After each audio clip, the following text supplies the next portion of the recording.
इसके अंतर्गत आएंगे digital financial tools and application.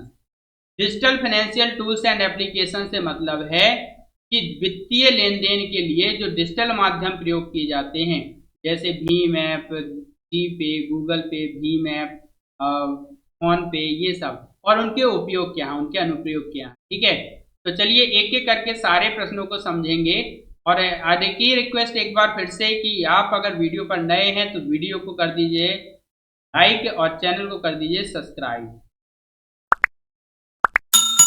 What is the full form of UPI? UPI का पूरा नाम क्या है? UPI stands for unified payment interface. UPI unified payment interface. Unique payment ID नहीं होता है, इसका होता है unified payment interface. Which organisation developed Bhim app? Bhim app किस संस्था ने विकसित किया? तो भीम ऐप को विकसित किया है, भीम ऐप का पूरा नाम कमेंट में बताएं। Bharat interface for money transfer. Interface for money transfer, money transfer. और ये किसने विकसित किया है? RBI, reserve bank of India, SEBI, Sensex and bank of India, या NPCI, SBI, state bank of India. किसने किया है? एनपीसीआई ने, national payment corporation of India. NPCI has developed a Bhim app. NPCI का पूरा नाम national payment corporation of India, payment corporation of India. What is the limit for UPI transactions per day? UPI transaction की प्रतिदिन सीमा क्या है? UPI के माध्यम से आप रुपए 50,000 तक की अधिकतम धनराशि ट्रांसफर कर सकते हैं। अधिकतम धनराशि 50,000 तक ही आप ट्रांसफर कर सकते हैं। Which of the following is a digital wallet? Digital wallet कौन सा है? Paytm, SBI, PNB, RBI. SBI भैया होता है state bank of India, state bank of India इसका पूरा नाम होता है। और पीएनबी क्या है? पीएनबी बताइए। पीएनबी है Punjab national bank, PNB Punjab national bank.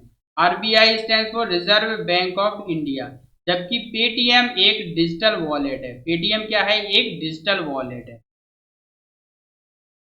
AEPS is based on which type of authentication? AEPS किस प्रकार की पहचान पर आधारित है?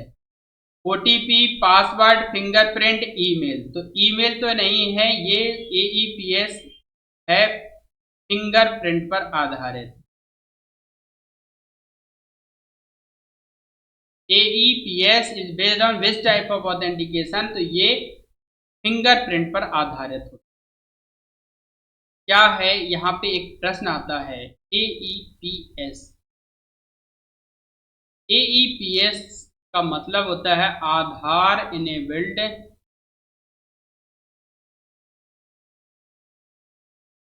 Payment system.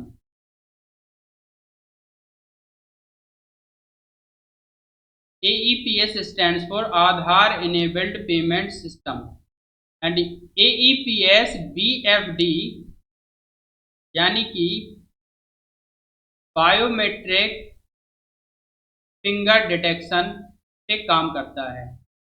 Biometric finger detection, biometric finger detection पे कार्य करता है इस प्रक्रिया पे। तो BFD के अंतर्गत फिंगरप्रिंट मिलने पे ही ये पहचान करता है इसकी। तो ये AEPS किस प्रकार की पहचान पर आधारित है? तो फिंगरप्रिंट इसका सही विकल्प है। AEPS क्या है? आधार इनेबल्ड पेमेंट सिस्टम, जो कि BFD को सपोर्ट करता है, यानी बायोमेट्रिक फिंगर डिटेक्शन करता है। What is the primary use of QR code in payments? भुगतान में QR कोड का मुख्य उपयोग क्या है? Identify person, generate bill, scan and pay, store document. तो QR code is use to scan and pay, scan and pay के लिए यूज करते हैं QR कोड का। What is IMPS? IMPS क्या है? Instant money payment system, interbank mobile payment system, Indian mobile payment service, immediate payment service. तो IMPS stands for immediate payment service. IMPS का पूरा नाम होता है immediate payment service. NEFT transactions can be done at which time? NEFT transaction किस समय किए जा सकते हैं? Office hours only, 24/7, weekends only, bank hours.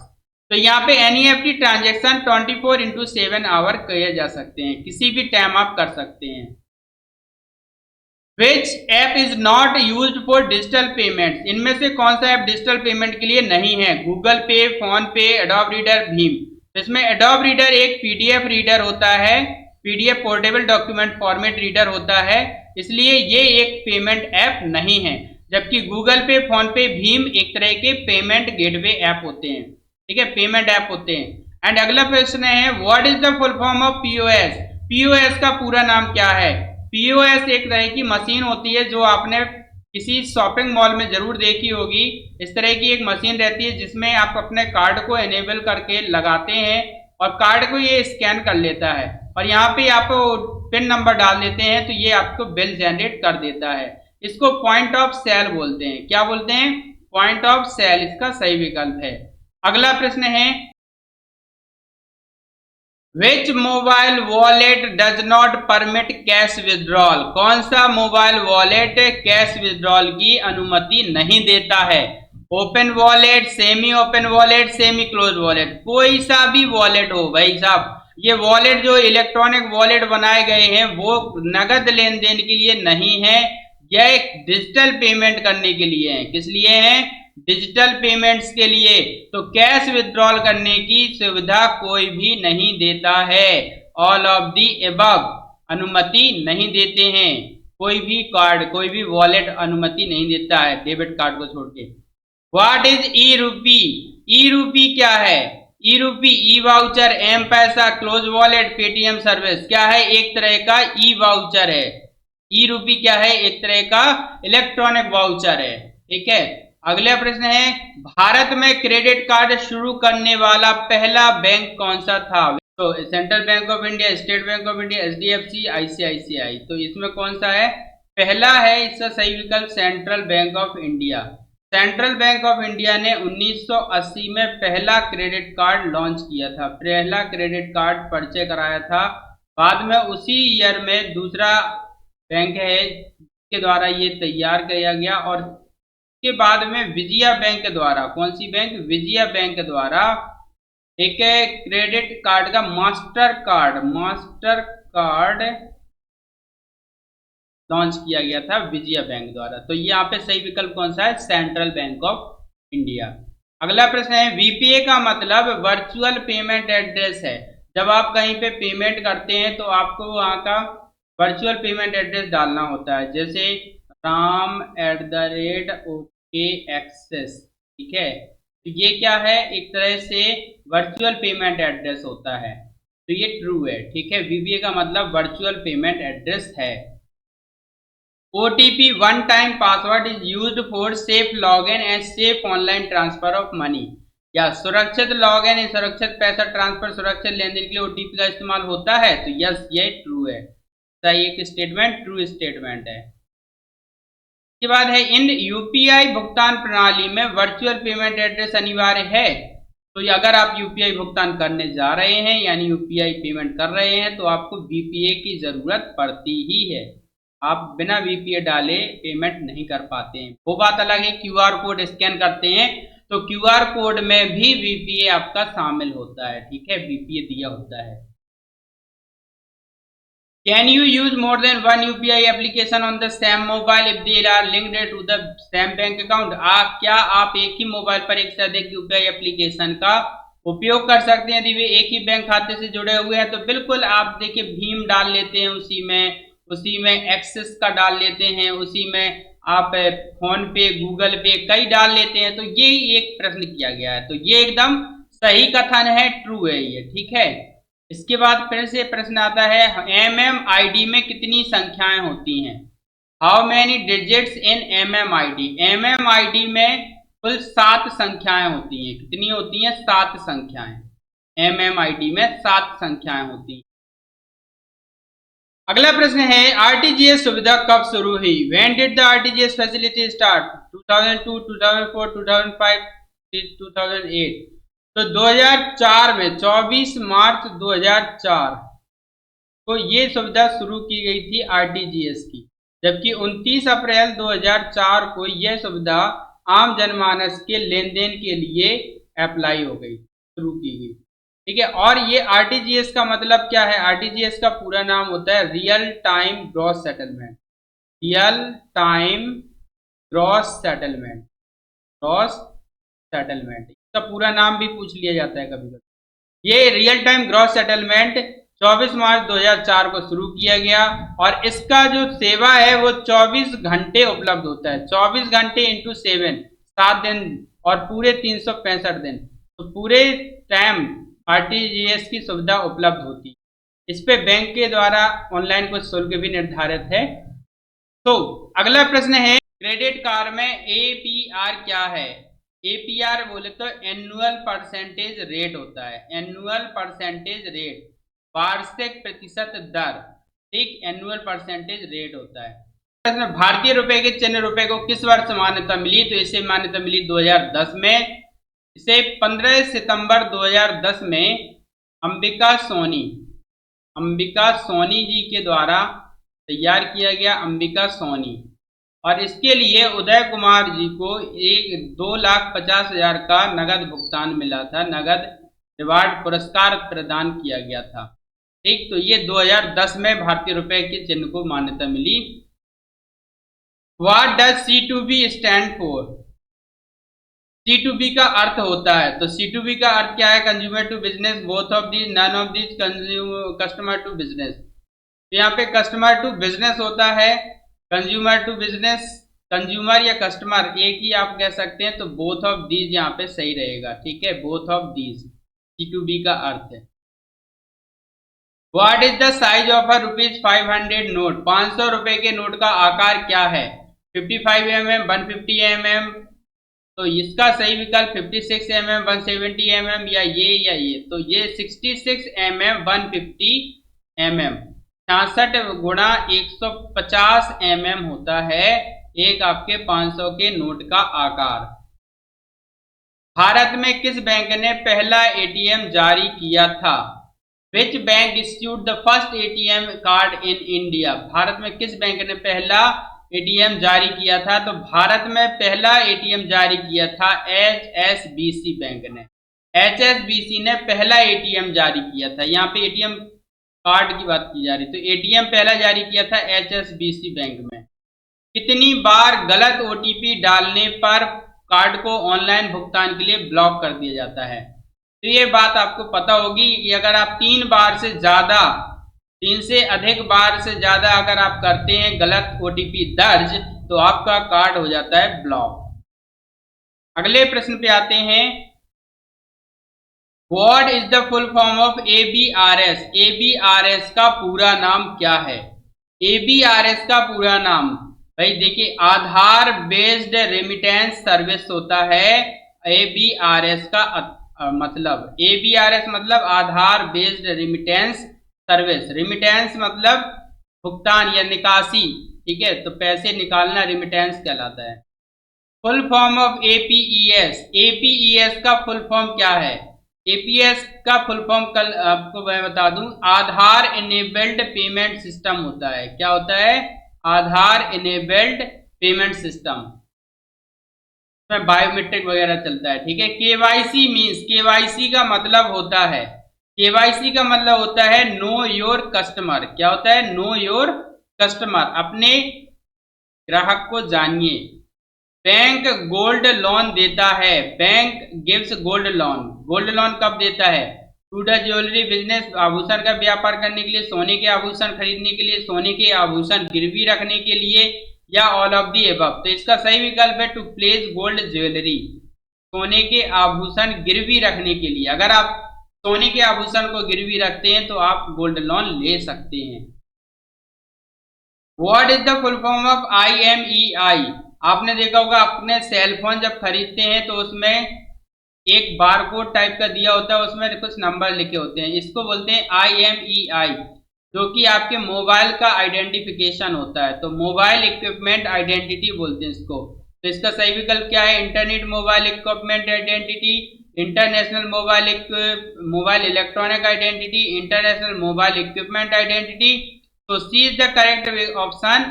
इसका सी सही विकल्प है, international mobile equipment identity. When did NEFT start? NEFT की शुरुआत कब हुई? NEFT का मतलब national electronic fund transfer, national electronic fund transfer. ठीक है, क्या होता है? National electronic fund transfer. अब NEFT की शुरुआत कब की गई? तो ये की गई 2005 में। कब से किया गया? 2005 से शुरुआत किया गया। What is the time limit for payment by UPI? UPI द्वारा भुगतान की समय सीमा क्या है? 7 AM to 8 PM, 8 AM, 7 PM, 8 AM to 6 PM या no time limit?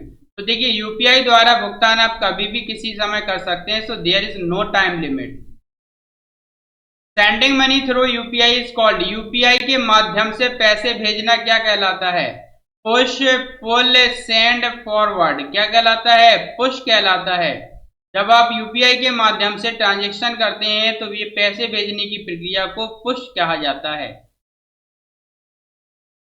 On what does the bank charge interest? Bank किस पर ब्याज देता है? डिपॉजिट पर, लोन पर, विथड्रॉल पर या ट्रांजैक्शन पर?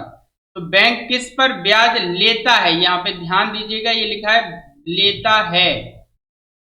तो अगर लेता है तो आपके ऋण पर लेता है, जो आपने ऋण लिया हुआ है उस पर ये ब्याज ऋण लेता है। और ब्याज देता किस पे है? डिपॉजिट पे, जमा पे। ठीक है, तो अगला प्रश्न है, what is the full form of CVV? CVV का पूर्ण रूप क्या है? सीवीवी बताइए। Card virtual verification, card verification value, credit verification value या क्रेडिट वर्चुअल वैल्यू? तो इसका सही ऑप्शन क्या है? Card verification value. CVV card का वेरिफिकेशन वैल्यू होता है, जो कार्ड के पीछे 3 अंक का एक कोड दिया होता है। ठीक है, ये कोड दिया होता है पीछे की तरफ कार्ड में, एटीएम कार्ड या क्रेडिट कार्ड में पीछे की तरफ सीवीवी लिखा हुआ 3 अंक का कोड होता है।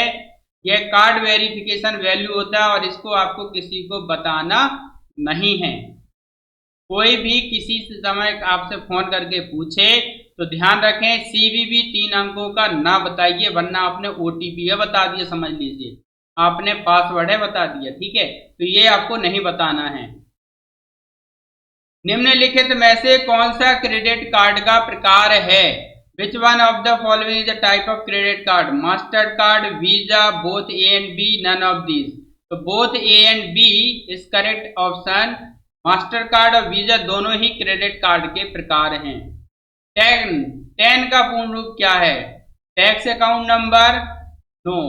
Tax number, no. Tax deduction and collection account number, ये 10 नंबर होता है। Tax deduction and collection account number, जो टैक्स को काटने वाला और उसको कलेक्ट करने वाला होता है किसी एम्प्लॉय का, उसका वो 10 नंबर 10 कहलाता है। तो 10 कोई आपका जो टैक्स कलेक्टर होता है वो रखता है इसको। ठीक है, और आपके पास कौन सा होता है? आपके पास होता है PAN number, permanent account number. PAN का मतलब permanent account number, permanent account number. ठीक है, एंड इसके बाद प्रश्न है, how many numbers are in the MICR code? MICR code में कितनी संख्याएं होती हैं? MICR stands for magnetic ink character recognition, magnetic ink character recognition. और ये क्या होता है? जो चेक बुक होती है ना, चेक में एक ये 9 अंकों का कोड होता है जिसमें लास्ट के 4 डिजिट लिख दिए जाते हैं। तो ये 9 अंक का होता है। कितना होता है? 9 अंक का। MICR में कोड में कितनी संख्या होती हैं? 9 संख्याएं होती हैं। इसके बाद अगला प्रश्न है, OTP, what is the time limit for OTP? OTP की समय सीमा कितनी होती है? 5 मिनट, 10 मिनट, 25 मिनट? तो जो बाय डिफॉल्ट सीमा होती है वो अधिकतम 10 मिनट की होती है। कितनी होती है? 10 मिनट। 10 मिनट के बाद वो ओटीपी एक्सपायर हो जाता है। तो ये लिमिट होती है डिफॉल्ट सीमा 10 मिनट। निम्नलिखित में से पेटीएम किससे संबंधित है? 197 communication, Flipkart internet private limited, Paytm business India, payment bank India private limited. तो जो पेटीएम है भाई वो 197 कम्युनिकेशन का उपकरण है, उसका ही एक ये ऐप है। 197 कम्युनिकेशन कंपनी का पेटीएम ऐप होता है। ठीक है, तो ये अगला प्रश्न आपको याद कर लेना है। What is the maximum service charge prescribed per transaction in IMPS excluding service tax. Excluding मतलब कि सेवा कर को छोड़कर। IMPS में प्रति लेन देन के लिए निर्धारित अधिकतम सेवा शुल्क कितना है? कितना है भाई? 5, 10, 25, 15। कौन सा विकल्प सही है? तो इसका सही विकल्प है डी, 15 रुपए। 15 रुपए निर्धारित है IMPS शुल्क अधिकतम। What is the full form of UTR? UTR का पूर्ण रूप क्या है? UTR देखिए, जब आप लेन देन करते हैं तो 12 अंकों का आपको UTR मिल जाता है। किसी किसी में 15 अंकों का UTR दिया होता है। ठीक है, तो ये जो UTR है वो क्या है? UTR आपको बताना है। तो ये क्या है? यूनिक ट्रांजेक्शन रेफरेंस है। क्या है? यूनिक ट्रांजेक्शन रेफरेंस, जिससे कि यूनिक आपके द्वारा अद्वितीय भुगतान जो किया गया उसकी संख्या, संदर्भ संख्या, unique transaction reference. Which of the following is use to send money outside India? निम्नलिखित में से किसका उपयोग भारत के बाहर पैसा भेजने के लिए किया जाता है? अगर आपको भारत से बाहर पैसे भेजना है या लेन देन करना है तो आपको इसके लिए स्विफ्ट कोड का उपयोग करना पड़ता है। कौन से कोड का? स्विफ्ट कोड का। ये स्विफ्ट कोड आपको आपकी बैंक के द्वारा दिया जाता है। आपको अपने बैंक में जाकर के स्विफ्ट कोड लेना होगा और फिर आप ये फॉरेन करेंसी से लेन देन कर सकते हैं। ठीक है, तो इसके बाद अगला प्रश्न आता है, प्रधानमंत्री जीवन ज्योति बीमा योजना क्या है? व्हाट इज द प्रधानमंत्री जीवन Jyoti Bima Yojana? Life insurance up to 2 lakh, accident insurance cover या दोनों? तो भाई दोनों ही हैं। प्रधानमंत्री जीवन ज्योति बीमा योजना के अंतर्गत आपको 2 लाख तक का बीमा मिलता है, वो भी एक्सीडेंट इंश्योरेंस कवर मिलता है, और ये दोनों है, ए और बी दोनों इसके सही विकल्प हैं। How many digits does the IFSC code contain? IFSC code में कितने अंक होते हैं? जैसे कि आपने बैंक का दिया SBIN, ठीक है, 4 टाइम्स 0 107। तो ये जो कोड है ये IFSC कोड है। एक BORBARB 0, ठीक है, 0098। तो ये X जो बैंक ऑफ बड़ौदा का हुआ SBIN का, ये 11 अंकों का होता है। कितना होता है? 11 अंकों का होता है IFSC code. What is the full form of USSD? USSD का फुल फॉर्म क्या है? USSD कोड आपने देखा होगा कि आपके पास मैसेज आता है स्टार हैज 191 स्टार या हैज। ठीक है, तो ये कोड आप डाल देते हैं star has 06 has IMEI number पता करने के लिए। तो ये जो कोड है ये USSD का कोड होता है। तो USSD का फुल फॉर्म क्या है? Unstructured supplementary service department, no. Unstructured supplementary secure data, unstructured supplementary service data, या फिर अनस्ट्रक्चर्ड सपोर्ट सर्विस डेटा। तो इसका क्या है? अनस्ट्रक्चर्ड सप्लीमेंट्री सर्विस डेटा का होता है अनस्ट्रक्चर्ड सप्लीमेंट्री सर्विस डेटा, इसका सही विकल्प है।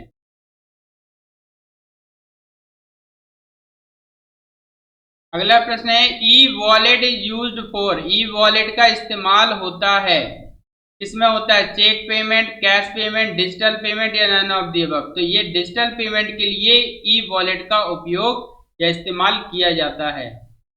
MMID का पूरा नाम क्या है? What is the full form of MMID? Mobile money India, mobile money identifier, both A and B, none of the? तो इसका बी विकल्प सही है, मोबाइल मनी आइडेंटिफायर MMID का पूरा नाम होता है। The IFSC code consist of? IFSC code में शामिल हैं कितने? 10 digit 3 letter, 14 digit 4 letter, 7 digit 4 letter या 11 डिजिट 4 लेटर? तो इसमें सही विकल्प कौन सा है? 7 डिजिट 4 लेटर्स। तो 11 अंकों का होता है, जिनमें से 4 अंक आपके लेटर होते हैं, सब अक्षर होते हैं, और इसके बाद फिर आपके नंबर्स होते हैं। ठीक है, तो इसका ये 7 डिजिट 4 लेटर वाला विकल्प सही है। OTP one time password is use for safe login and safe online transfer of money. सुरक्षित लॉगिन, सुरक्षित पैसा ट्रांसफर, सुरक्षित ऑनलाइन लेन देन के लिए ओटीपी का इस्तेमाल होता है। ट्रू या फॉल्स? तो it is true, true statement है।